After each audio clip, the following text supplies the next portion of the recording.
이 시간도 저와 여러분 가운데 주님의 은혜가 충만히 있는 시간, 복된 시간 되기를 간절히 축복합니다. 욥기를 보면요, 욥과 욥의 친구들이 세 차례에 걸쳐서 논쟁을 벌여요. 그러니까 우리가 살펴봤던 4장부터 14장까지는 권투로 치면 제 1라운드였어요. 그리고 오늘 15장부터 22장까지 이제 제 2라운드가 벌어져요. 다시 엘리바스, 빌닷, 소발의 순서로 2라운드가 벌어지죠.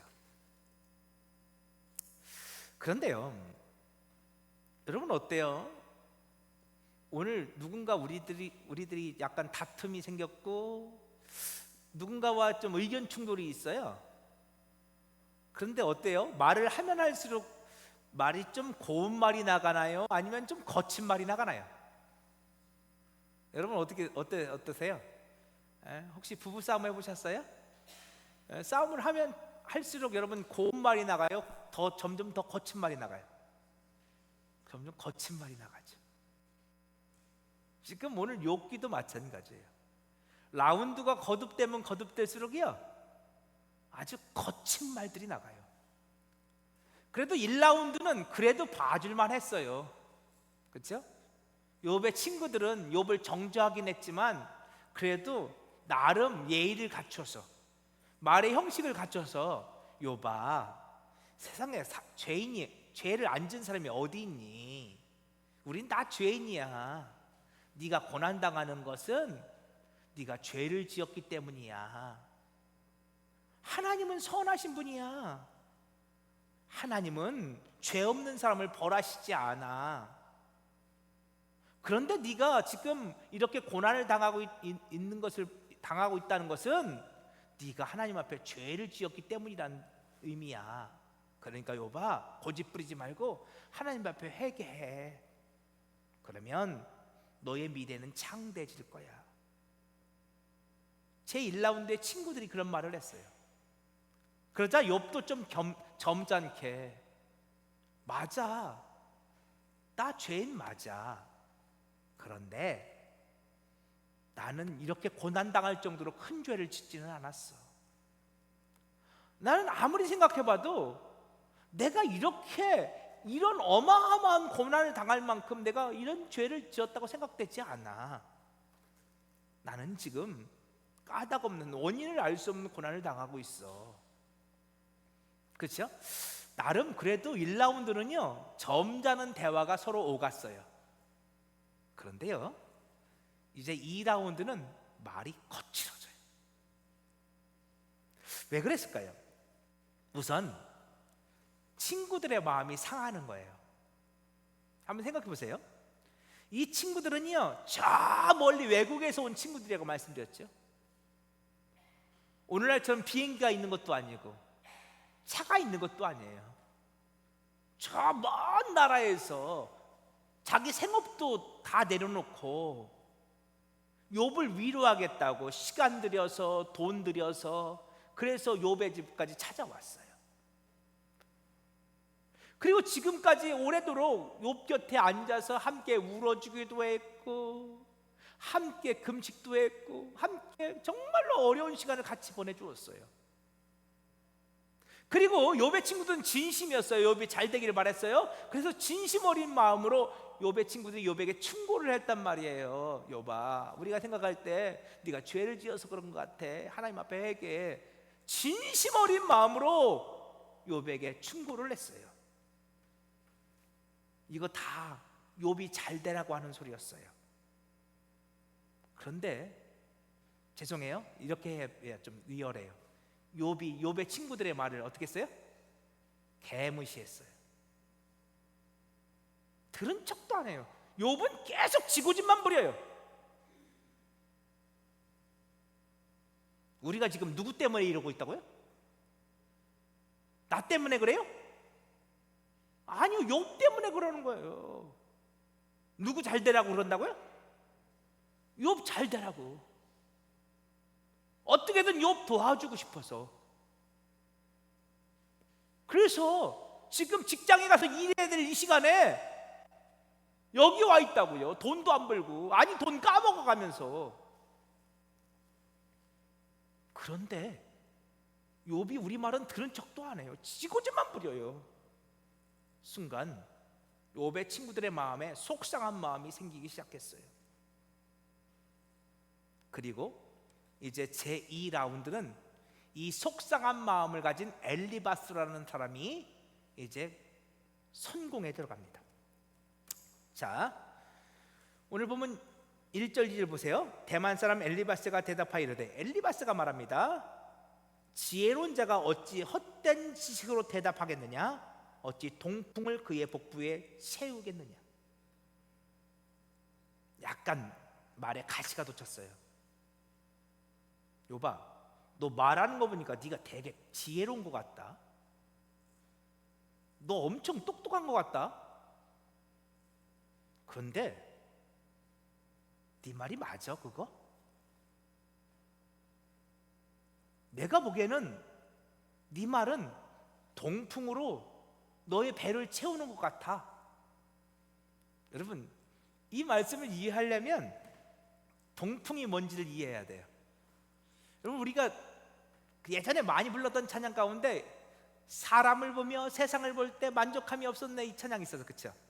그때 가사를 보면 동남풍아 불어라, 서북풍아 불어라, 이런 찬양 있죠, 가사가. 여러분, 동남풍아 불어라, 서북풍아 불어라 무슨 뜻이에요? 예? 도대체 동남풍은 뭐고 서북풍은 뭐예요? 자요, 가나안 땅이 있어요. 여러분, 지금의 이스라엘 지도를 생각해 보세요. 제가 지도를 하나 갖고 왔으면 좋은데 안 갖고 왔네요. 이스라엘이 있고요, 요단강이 있어요. 그리고 요단강 동편에 지금의 뭐가 있어요? 어떤 나라? 요르단이 있고 사우디아라비아가 있죠. 그렇죠? 그러니까 이 요르단 사우디아라비아 지역은요, 여러분, 사우디아라비아에 뭐가 많이 나요? 석유. 거기 다 뭐예요? 사막에 사막. 그렇죠? 이스라엘 지도를 보면 남쪽에 이집트가 있어요. 네게브 사막이 있죠. 거기도 사막이에요.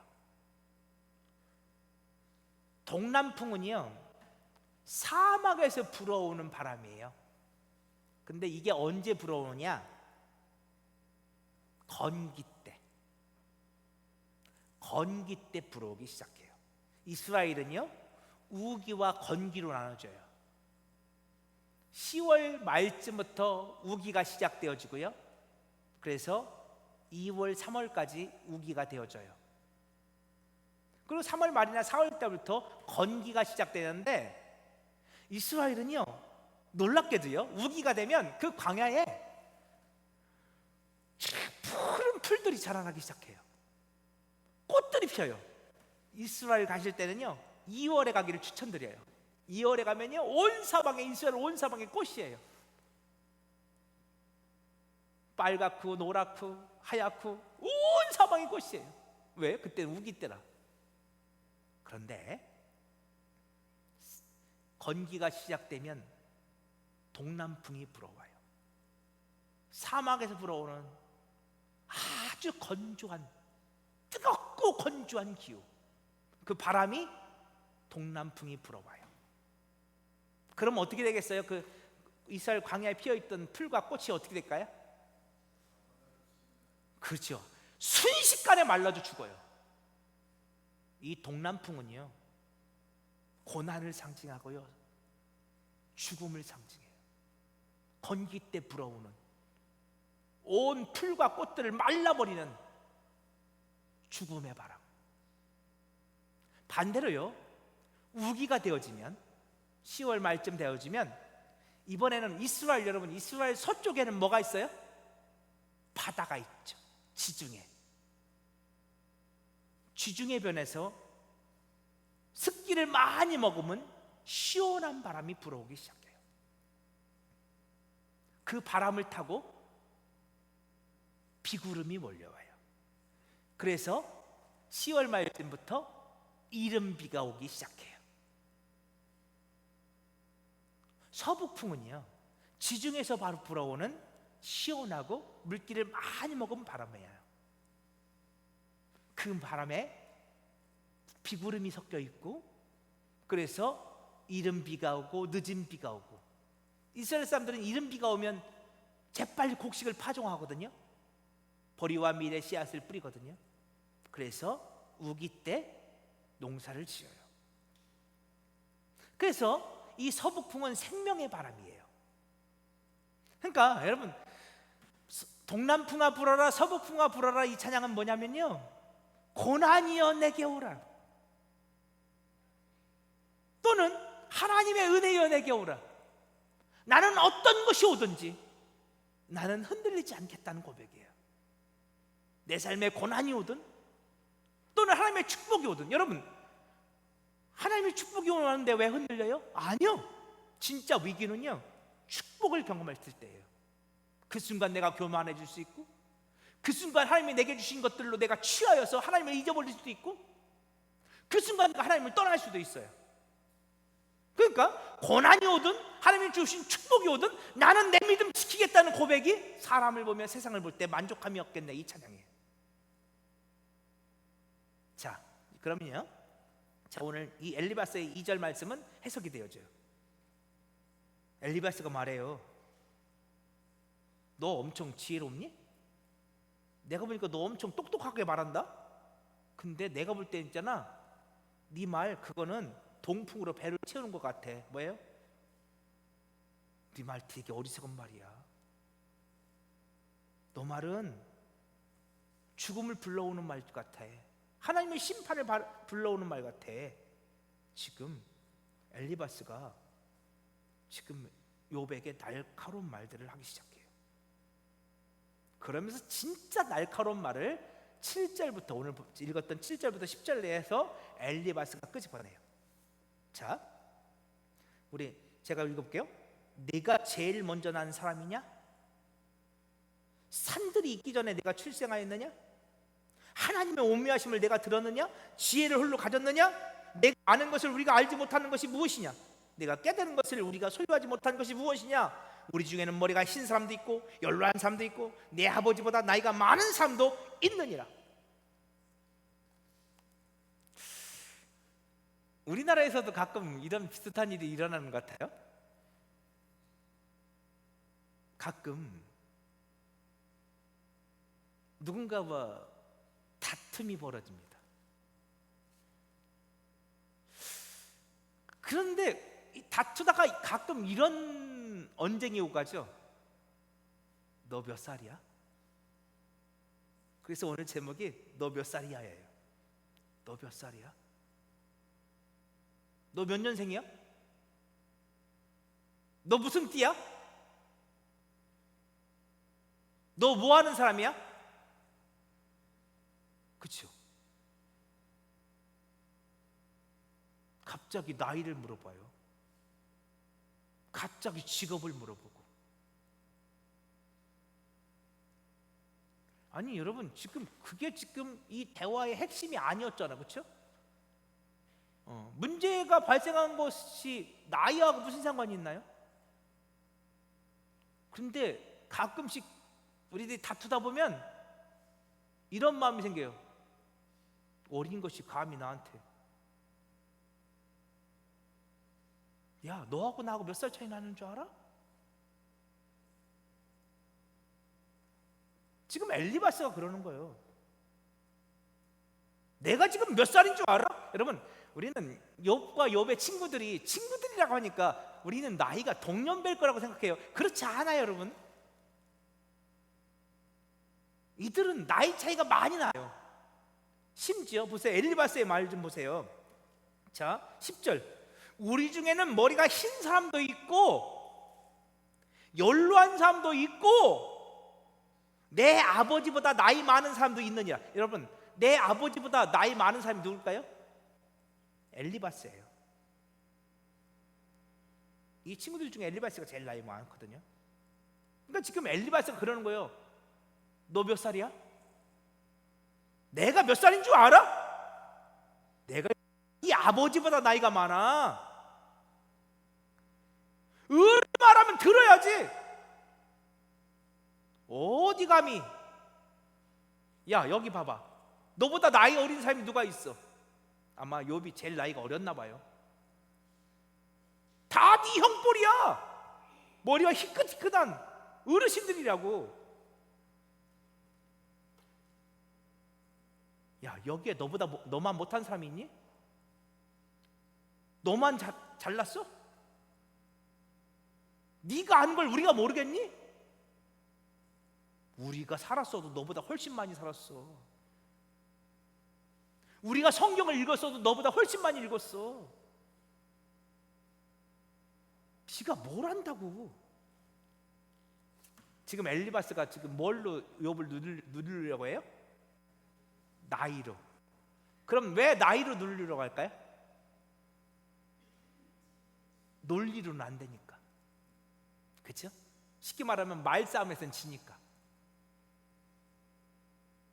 여러분, 그렇죠? 우리 다투다가 너 몇 살이야 왜 나와요 그게? 말로는 안 되니까. 논리로는 안 되니까. 그러니까 나이로 누르려고 하고, 자기 직급으로 누르려고 하고, 어떤 세상의 지위로 누르려고 하고.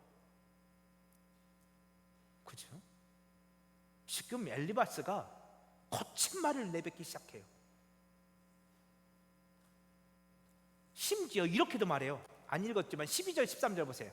자, 어찌하여 내 마음에 불만스러워하며 내 눈을 번뜩거리며 내 영이 하나님께 분노를 터뜨리며 내 입을 놀리느냐. 이거 쉽게 말하면 이런 말이에요. 너 태도가 왜 그래? 어디 어른이 말씀하시는데 너 눈 똑바로 안 깔아? 어딜 찌려봐. 말씀 계속 보여주세요. 그거 딱 그거잖아요 여러분. 어른이 말씀하시는데 어디 눈을 똑바로 뜨고. 내가 네 아버지보다 나이가 많다니까요. 논리가 있어요 없어요? 1라운드에서는 그래도 논리가 있었어. 그래도 대화가 됐단 말이야. 서로 생각이 달라서 그렇지. 근데 2라운드에서 논리가 있어요 없어요? 논리 없어. 그냥 뭘로 밀고 나가? 나이로. 어른이 말씀하시는데. 야, 그쵸? 이건 제 사적인 고백인데요. 저는 그 설교 준비하면서 저희 딸 한솔이가 고3일 때 생각이 났어요. 한솔이가 고3이었는데 여름방학 때였던 것 같아요. 잠깐 고3 여름방학 때 학교에 있잖아요 아이들.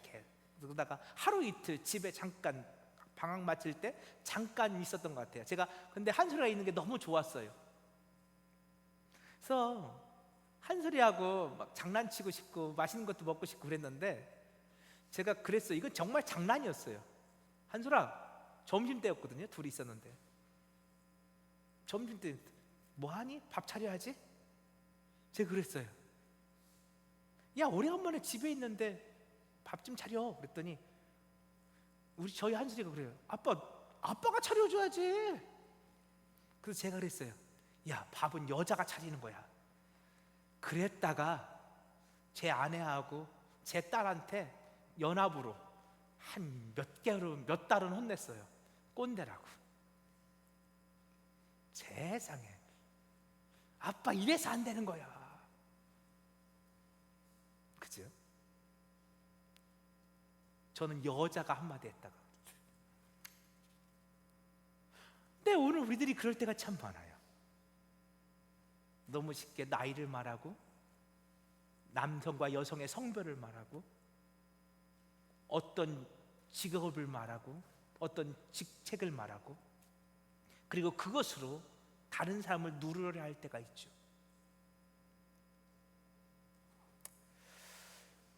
제가 몇 번 말씀드렸습니다만 저는 교회 공동체 안에 어르신들이 꼭 있어야 된다고 믿습니다.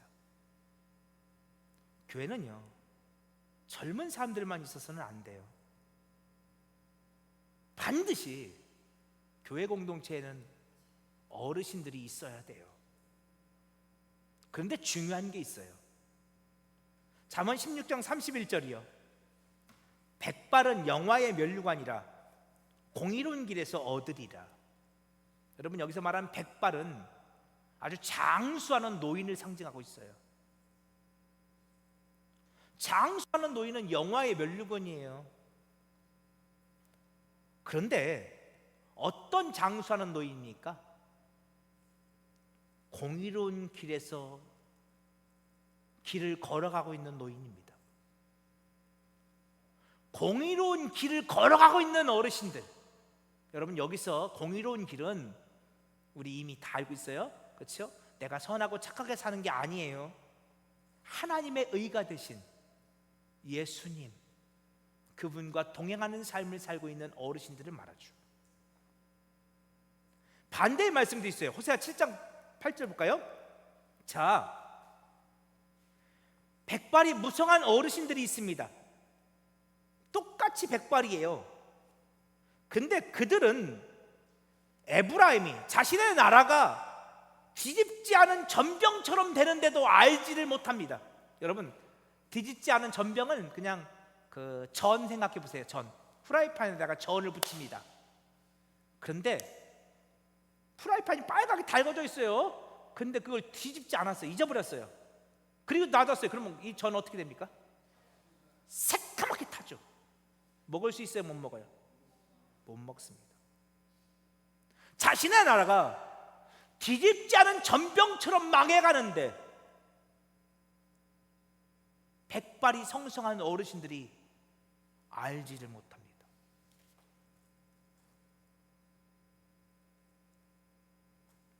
자신의 가정이, 자신의 자녀들이, 자신의 교회 공동체가 뒤집지 않은 전병처럼 새까맣게 타들어가는데 백발이 성성한 어르신들이 알지를 못합니다. 왜 그럴까요? 그들의 백발에는 예수가 없습니다. 십자가가 없습니다. 잠언 기자는 공의로운 길을 걸어가는 백발의 어르신들을 말합니다. 그들이 걷는 그 길이 십자가의 길입니다. 자기를 부인하는 길이며 끊임없이 자신을 낮추는 길이며 끊임없이 예수와 함께 죽는 길입니다. 그런데 그런 어르신들이 있는 가정은 반드시 영광의 멸류관을 얻을 것입니다. 그런 어르신들이 있는 교회는, 그런 어르신들이 있는 나라는 결단코 망하지 않을 것입니다. 저는 우리 부여자일교회에 그런 어르신들이 있음에 감사를 드립니다. 그리고 바라기는 더 많아지기를 축원합니다. 그저 나이만 많은 백발이 아니라 공의의 길을 걸어가는, 예수님과 동행하며 십자가의 길을 걸어가는 어르신들, 그분들의 말씀 한마디, 그분들의 기도 한마디가 오늘 우리의 심령을 깨우고 오늘 우리 가운데의 삶을 변화시키는 능력이 될 수 있기를 축복합니다.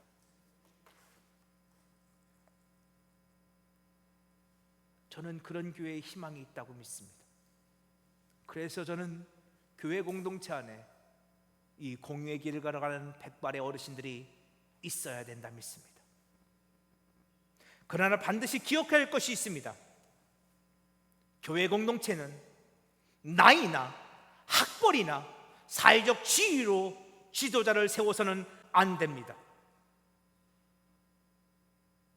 나이가 교회 공동체의 지도자를 세우는 조건이 되어지고, 학벌이 교회 공동체의 지도자를 세우는 요건이 되어지고, 세상의 지위가 교회의 지도자를 세우는 요건이 되어질 때 교회는 세상이 되고 말 것입니다. 요한복음 7장을 보면 예수님께서 유대인들에게 무시를 당하는 장면이 나옵니다. 초막절이었습니다. 예수님께서 예루살렘 성전에 가셔서 말씀을 가르치고 있었습니다. 그러자 예수님을 반대하는 유대인들이 예수님을 조롱하면서 이렇게 말합니다. 저 예수 목수의 아들 아니냐? 저 예수 배우지 못한 무식쟁이거늘 저 예수가 어떻게 글을 알고 어떻게 율법을 아느냐?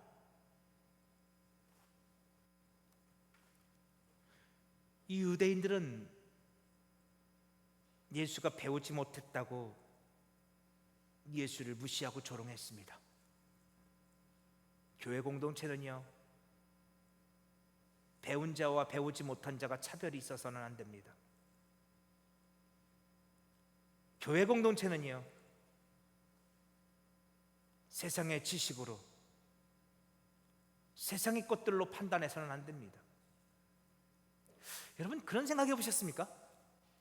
예수님께서 왜 가난한 목수의 아들로 오셨을까요?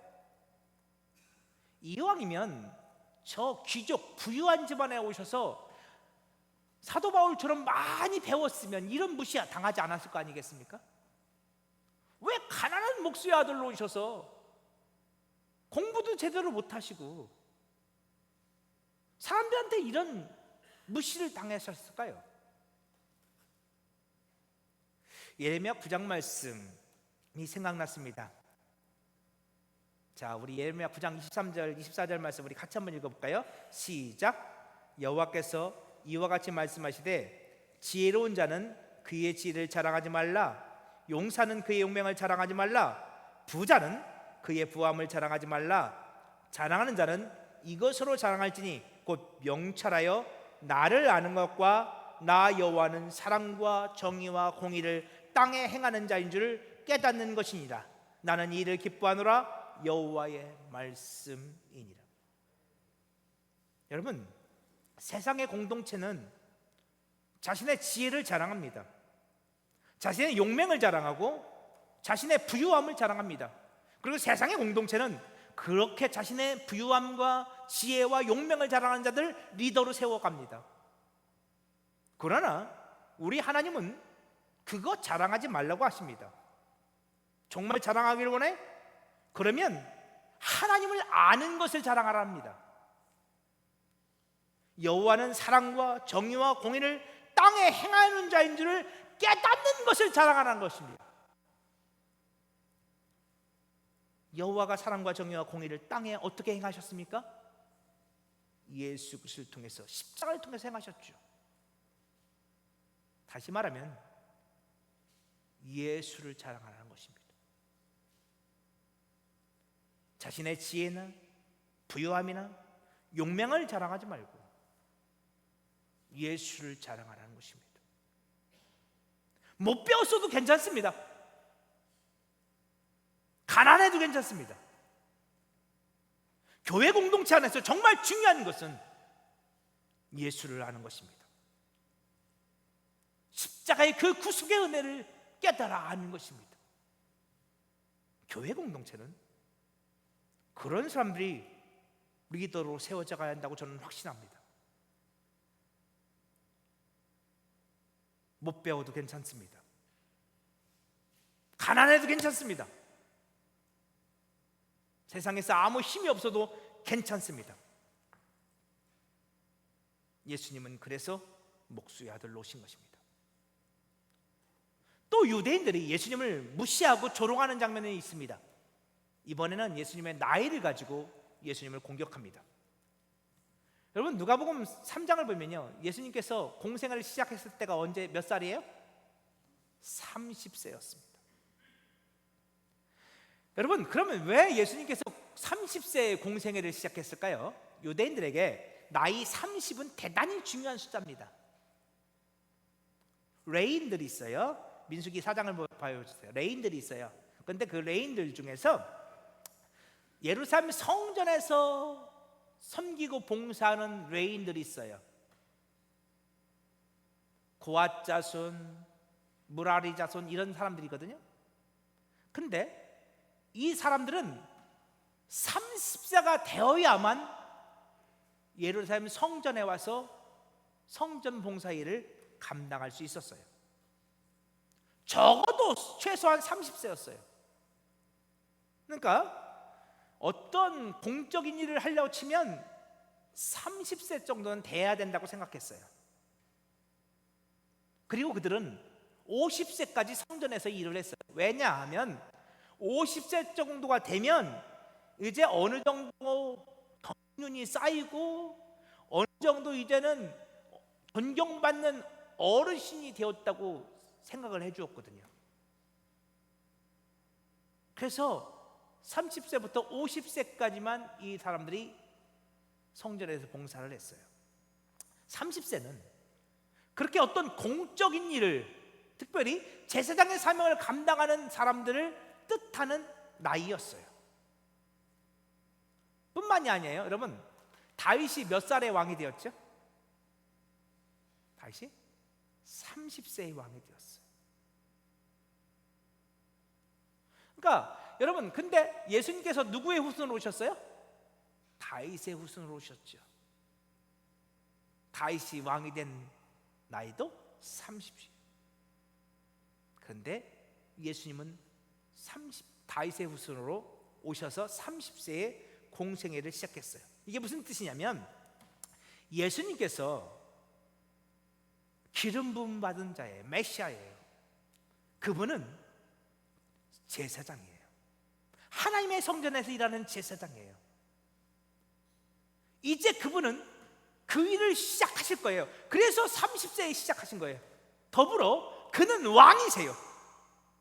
다윗이 30세의 왕위를 시작한 것처럼 이제 예수님께서 하나님의 아들로서 이 땅에 오셔서 왕의 사명을 감당할 거예요. 그분은 제사장이며 그분은 왕이세요. 그분은 하나님의 아들이세요. 그것을 드러내는 사건이 예수님께서 30세에 공생애를 시작한 사건이에요. 그런데 유대인들은 이게 못마땅해요. 자, 다시 요한복음 8장을 보세요. 이 왜 그러냐면 이 유대인들이 예수님을 돌로 쳐 죽이려고 해요.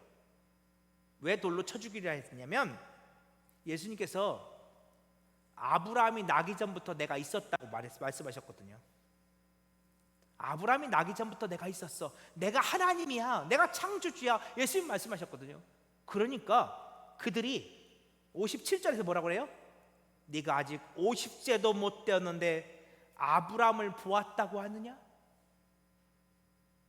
이제 겨우 30 초반에 불과한 네가, 쉽게 말하면 네가 이제 겨우 공적인 일을 수행하는 풋내기에 불과한데 그런 네가 무슨 연륜 있는 제사장도 아니야. 이제 오늘 우리를 치면 겨우 목회를 시작한 이제 초짜 목사에 불과한데 그런 네가 아브라함을 보았다고? 순간 그들이 폭발합니다.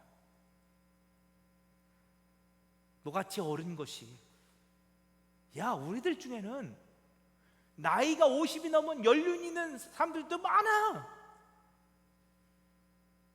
야, 우리가 너보다 못한 것 같아?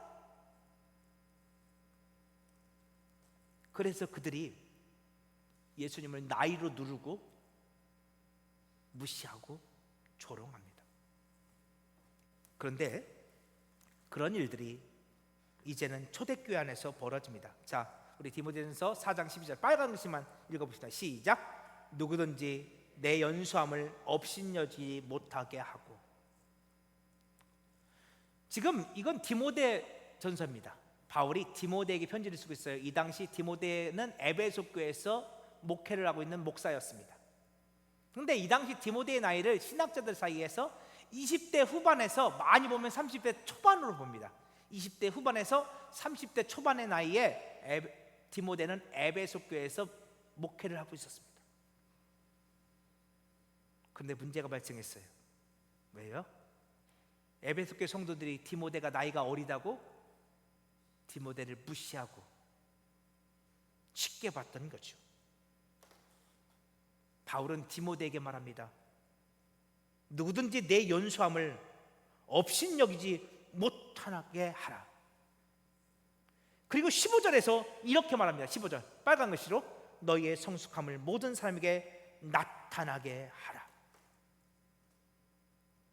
여러분, 근데 이제 20대 후반 30대 초반의 디모데가 어떻게 자신의 성숙함을 모든 사람에게 나타낼 수 있을까요?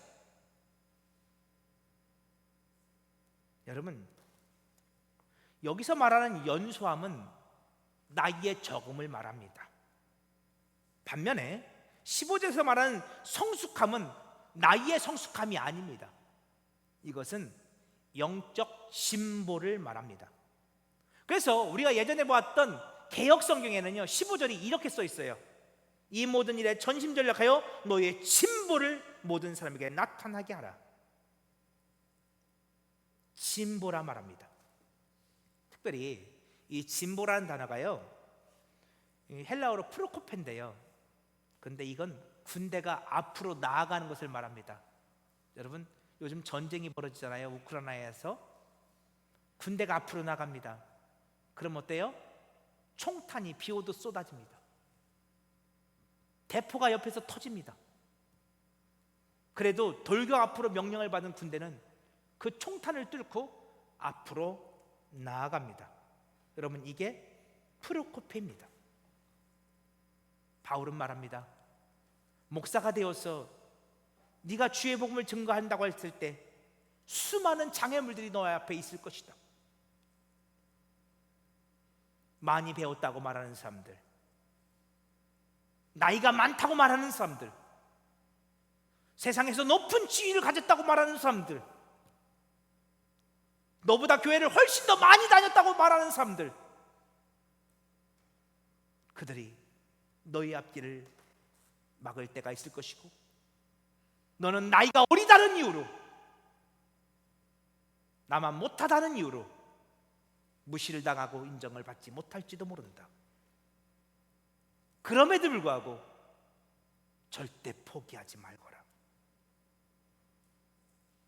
14절 볼까요? 내 속에 있는 은사 곧 장로회에서 안수받을 때 예언을 통하여 받는 것을 가볍게 여기지 말거라. 여러분, 디모데 안에 은사가 있습니다. 그것은 디모데가 목사 안수를 받을 때, 예언은 여기 말씀입니다. 말씀을 통해서 받은 것입니다. 이게 뭘까요? 그 위에 보면 13절에 보면 가르치는 은사입니다. 디모데야, 네가 비록 나이는 어리지만 너는 하나님께서 너에게 은사를 주시고 말씀을 주신 영적 지도자니 절대 포기하지 말고 끝까지 가르치거라.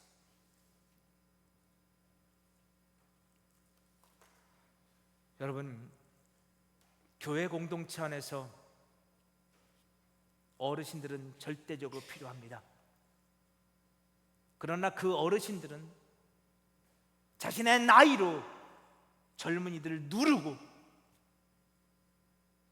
그들을 강압하는 어르신들이 아닙니다. 젊은 자들에게 예수를 보여주고 십자가의 길을 가르쳐주고 함께 걸어주는 어르신들입니다. 더불어 교회 공동체 안에서 저는 젊은 사역자들이 세워져 가야 한다 믿습니다. 말씀 앞에 붙들린 젊은 사역자들 말입니다. 비록 나이는 어리지만 영적으로 성숙한, 영적의 진보가 있는 젊은 말씀의 사역자들이, 훈련받은 사역자들이 교회 안에서 세워지고 그들이 교회 공동체를 이끌어가야 된다고 저는 믿습니다. 사랑하는 부여제일 가족 여러분, 이곳은 세상이 아닙니다. 이곳은 교회입니다. 예수를, 천국 복음을 증거해야 될 교회입니다. 나이도, 세상의 지식도, 세상의 위치나 지위도 이곳에서는 중요하지 않습니다. 이곳에서 우리가 증거해야 할 것은 오직 예수 그리스도와 십자가뿐입니다. 오늘 저와 여러분이 그렇게 주님 안에서 말씀으로 준비되어져 갈 수 있기를 소망하고, 우리 부여절 교회 안에서 그런 믿음의 젊은 성도들이 훈련되기를 축복합니다.